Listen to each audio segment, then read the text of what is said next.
Welcome to episode 1 of the Orange and Black Podcast, the podcast for San Francisco Giants fans, where we will dive deep into everything using analytics, the eye test, common sense, and much, much more. My name is Sean Holloway, and on today's show, the Giants are broke.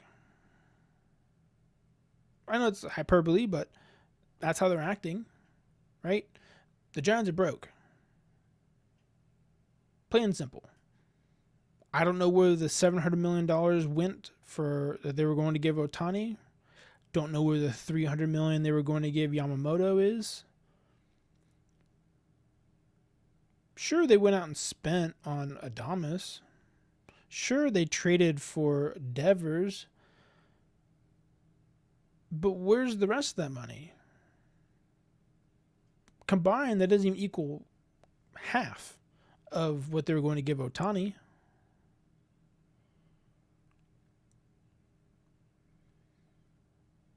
Right? Like, where did the money go?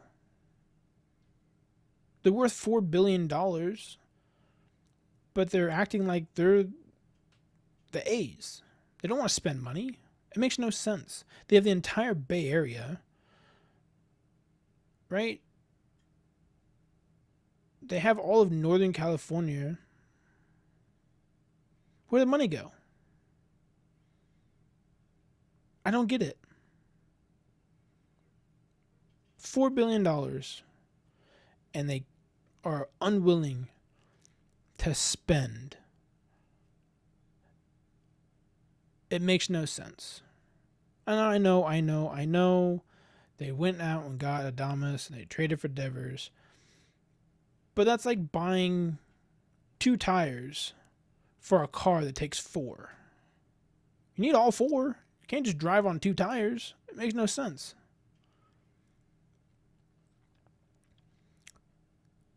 So when the Tatsuri Imai news came out from Andrew Baggerly saying that the Giants are not inclined to spend what it takes to get him, and that they have too many financial commitments and looking for more modestly priced options. Why? You need a top-end starter. Because after next season, Robbie Ray is gone. He's a free agent. If nothing changes, let's say they go out and get a Scherzer on a 1-year deal or and a Gallon on a 3-year deal with an opt-out after 1 year. 2 maybe. Might be an opt-out after a 2nd year. Right? But say 1 year for argument's sake. In 2027, their entire rotation, as it stands now, would be Logan Webb, Landon Roop. That's it. I know people will say, "Oh, the farm, they got a bunch of pitching in the farm." Right? But we saw some of that. Carson Seymour. He was bad. He was bad. Carson Wisenhunt. He was bad. Both those guys not ready. Right? Carson Seymour was used to just eat some innings because they had to piecemeal it together towards the end of the season. But he wasn't good. Right? Carson Wisenhunt couldn't locate his fastball effectively, left his changeup up, and it just got hit. He has to keep that changeup down, but he struggled. Birdsong had a very promising beginning until that Braves game where he couldn't make getting out. You got walking guys. He got the yips. And even for the rest of the year, he didn't really fix it. Like, he got better, but nothing close to being major league ready again. So how does he come back? If he comes back and he's fine and fixed it, great. Now you have another starter that knows how to throw at the MLB level. But then you also have Trevor McDonald. He pitched 15 innings. Looked good. but it's 15 innings at the end of the season. Like, that's not much to write home about, you know? So when you talk about the farm, they don't really have many options. They really don't. So if you go into 2027 by just giving out these short-term deals with opt-outs or however, you're in the same position as you are this year, next year. Same position. Do you really want to go through this and try to find more starting pitching next off season? I'd rather be looking for the back of the rotation type of guys. I'm not a big fan of the short-term pitching contracts. For relievers, it makes sense, right? Because it's very volatile. But for starters, you need at least 2 guys who are locked up long-term. Long-term. 2 guys. You have one, Logan Webb. Right? He's locked up until what? After the 2030 season, I think. So you have one option. But you clearly need a second option. And Robbie Ray is about to leave. So who are you gonna get? You're not gonna go get Tarek Skubal next offseason. If you can't spend the money on Imai this season, you're definitely not spending the money up for Skubal.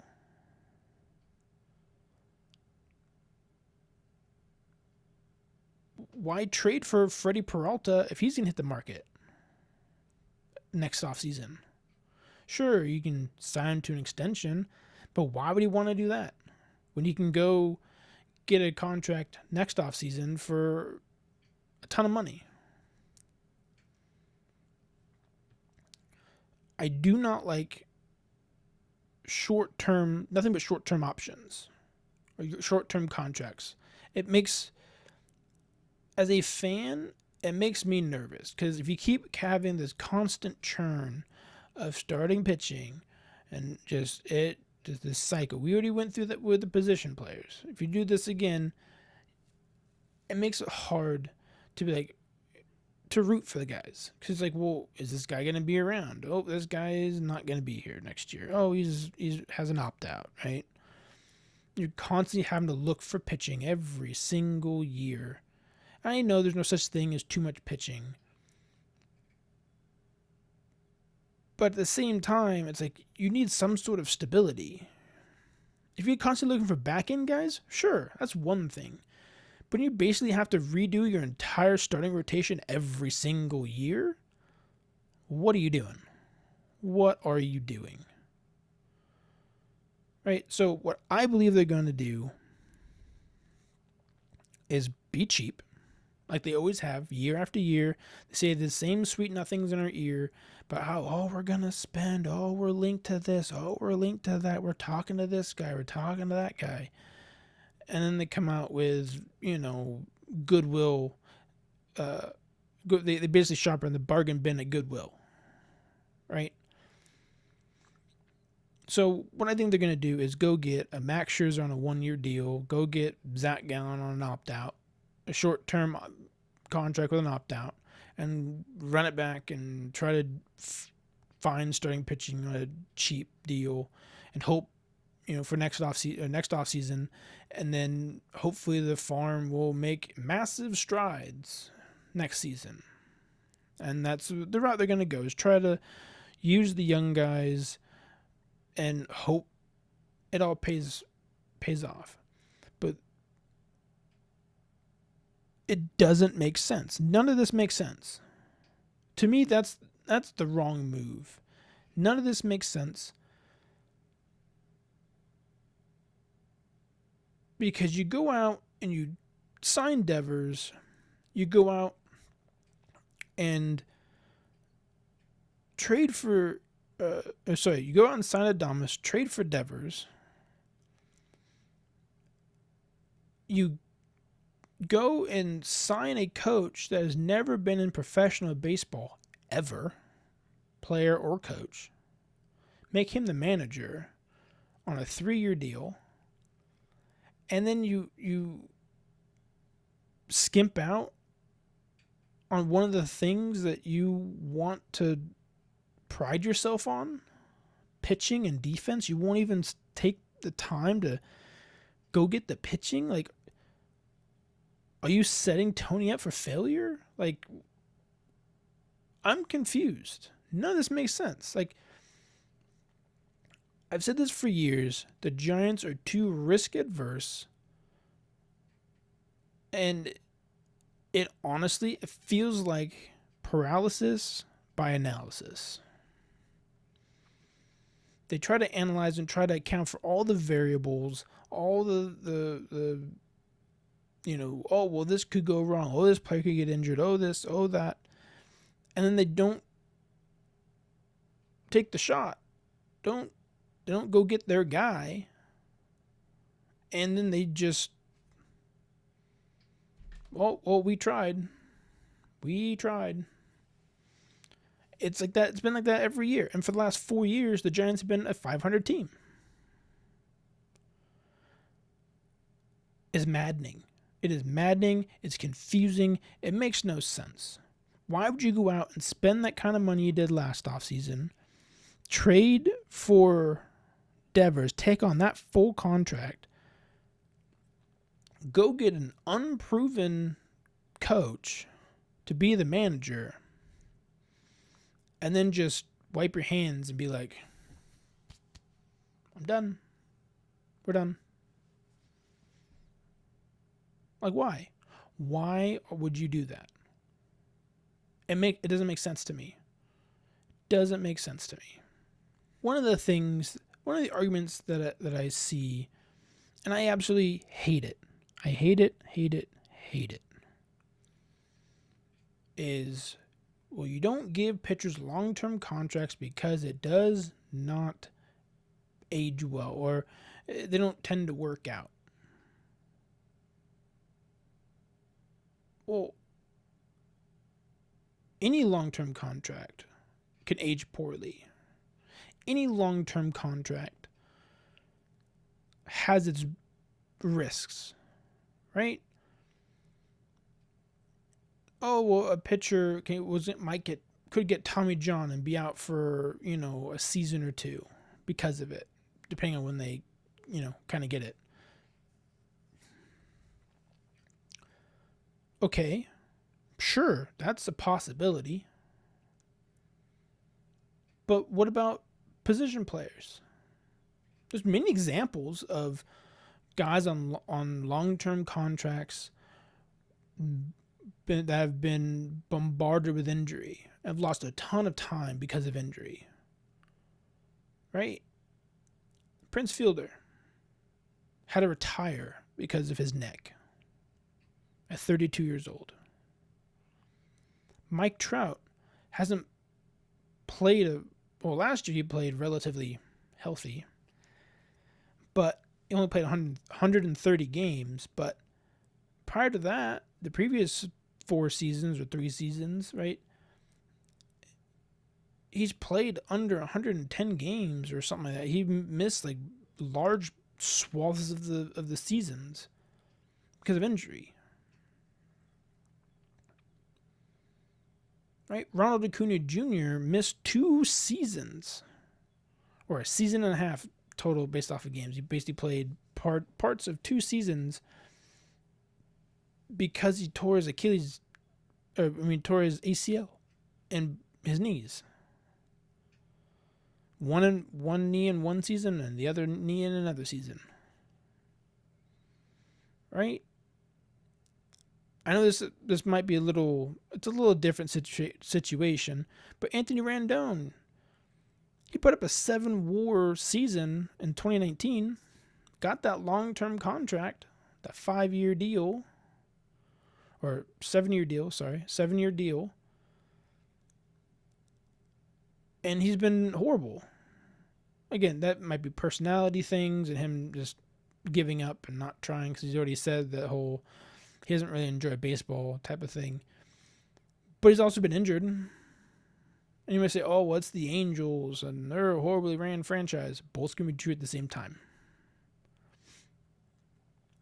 right? All of these long-term contracts are going to age poorly, regardless. But that's not the point. The point is you're paying for the prime years. You're paying for the production of the prime years, and that comes at a cost, right? And then the cool thing about having a starter and a long-term deal is if they start not performing all that well, guess what? Put them in the bullpen. Make them a reliever. We're only responsible for an inning or two. That's it. They can kind of maybe relive some of that magic for that short period of time and be, a spot starter when needed. But put them in the bullpen. It's easier to do that than the other way around, right? We lived through the Jordan Hicks years, right? Where they tried to make him a starter and he was miserable. So at least if you go from a starter to a bullpen guy, it's an easier transition. Yeah, it sucks. You're paying, $25 million, $30 million or whatever for a reliever. Yeah, it's kind of ridiculous. But if things go well, hey, guess what? I just got, 3, 4 years, 5 years out of this guy in this prime where he was lights out.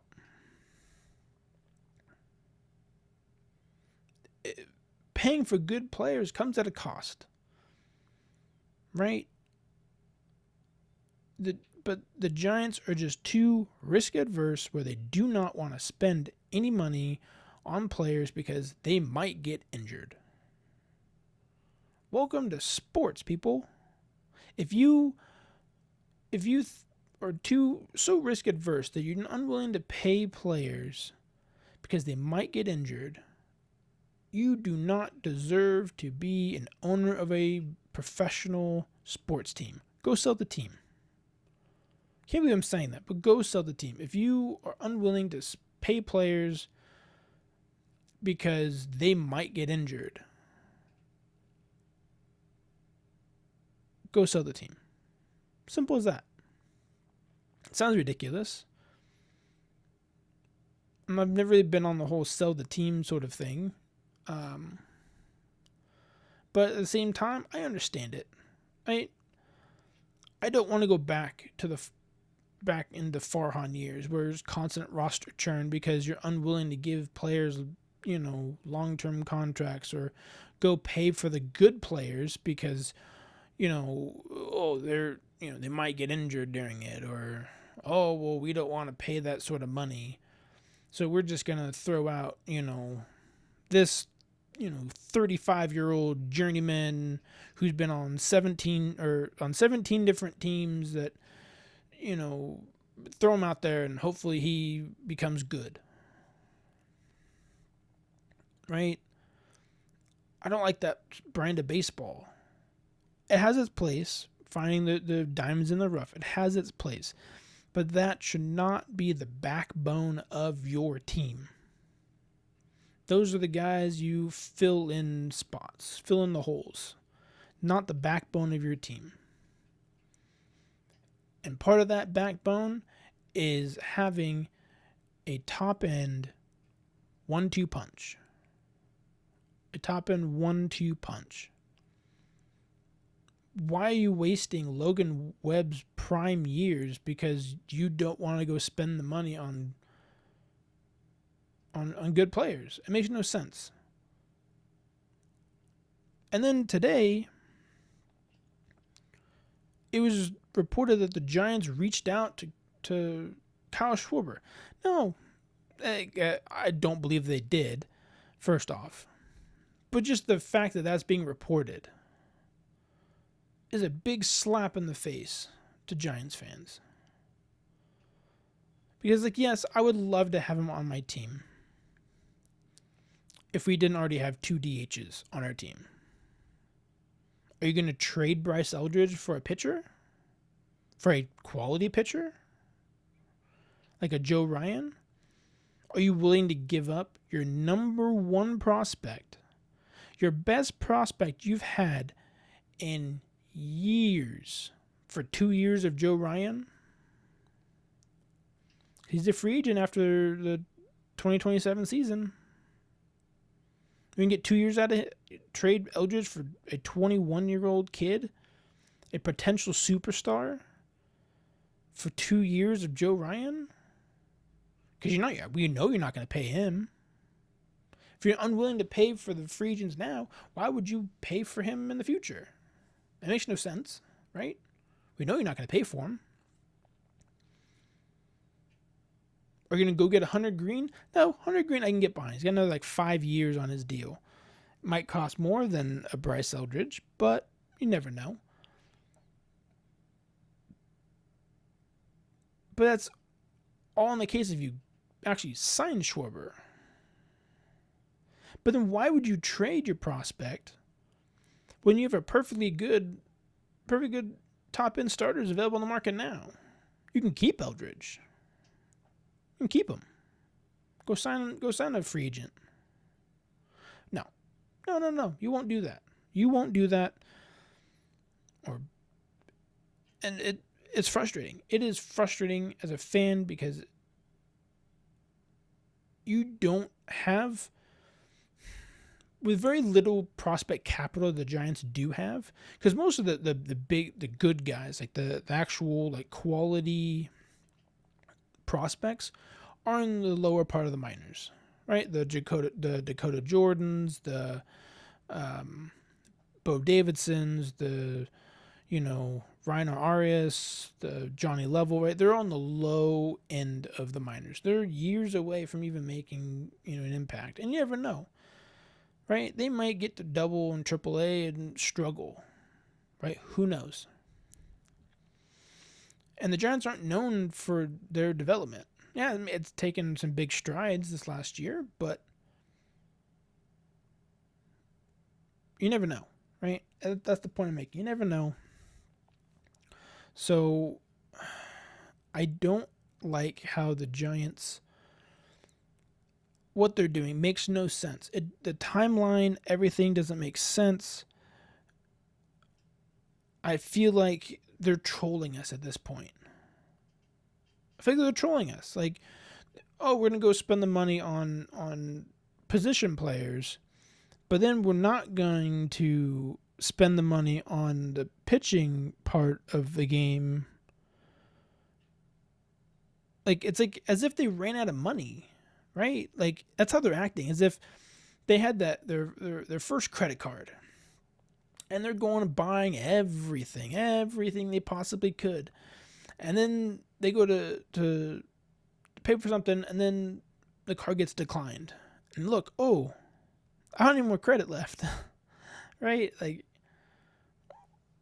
oops. Like, what are we doing here? What are we doing? Right? What's the plan? There's no plan. This is how it feels like there's no plan.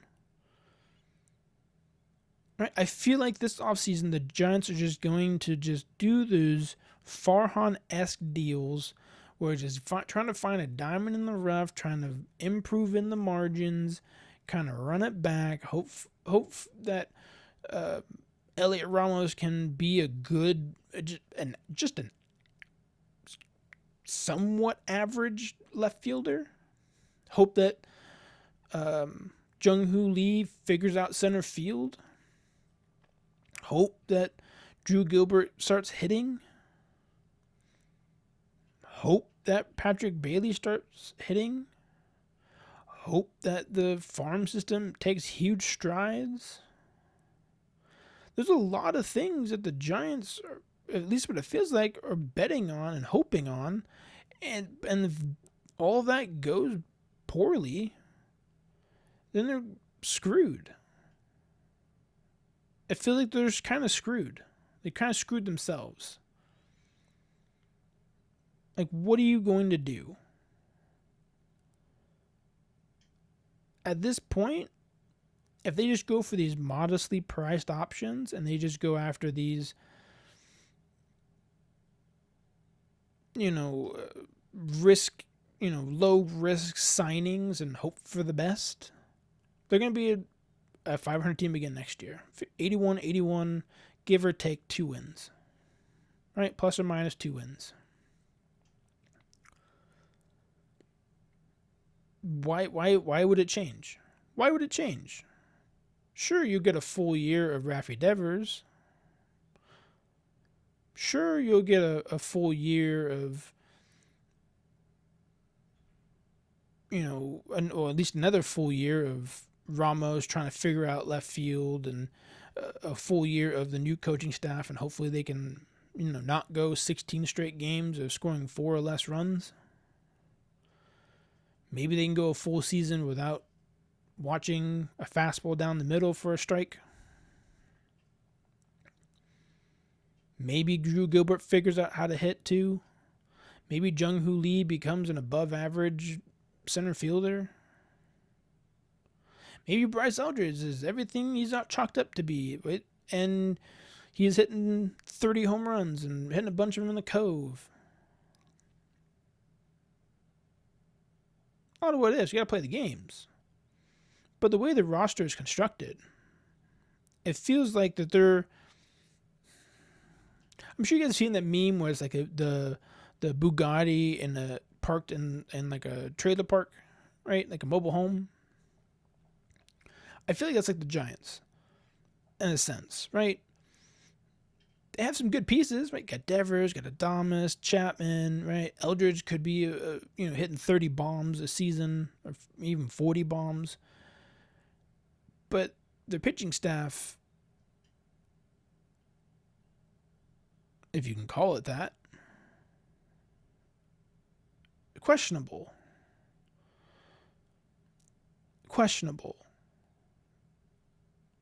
Well, I feel like I'm just rambling to ramble at this point. Kind of just talking to talk. Not really much else to say other than, thank you for watching. If you like what you like the video, hit the like button, subscribe, notification, wait till my next video. I will make some videos about, free agency and trades and potential things that the Giants could do. But it feels like the plan... or there is no plan. So I'm confused of what the Giants want to do, because what they've done the last calendar year makes no sense.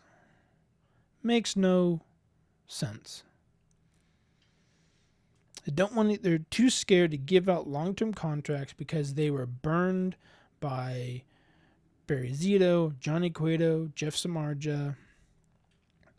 But then you look at ones that they let get away. Kevin Gausman, for example. He's been great in Toronto. He just spent the World Series dominating the Dodgers.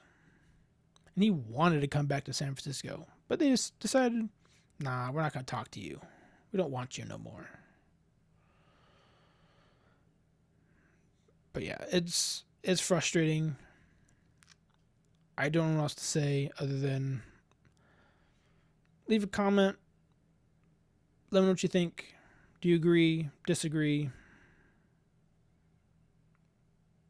Hit the like button, subscribe. Wait till my next video. I will make an actual proper video, better quality, probably most likely. I'm trying to figure this out on my own, but I don't have any editors or anyone else doing this stuff, so I'm doing this all by myself. So I'm trying to learn how to do it. But yeah, so thank you for watching the first video. It's kind of all over the place. A lot of this was unscripted. We'll try to make things more scripted, more coherent, more thought out, methodical. But this was kind of off the cuff, kind of ranty, kind of just getting things off my chest. But yeah, hope you guys have a good rest of your day. Take care.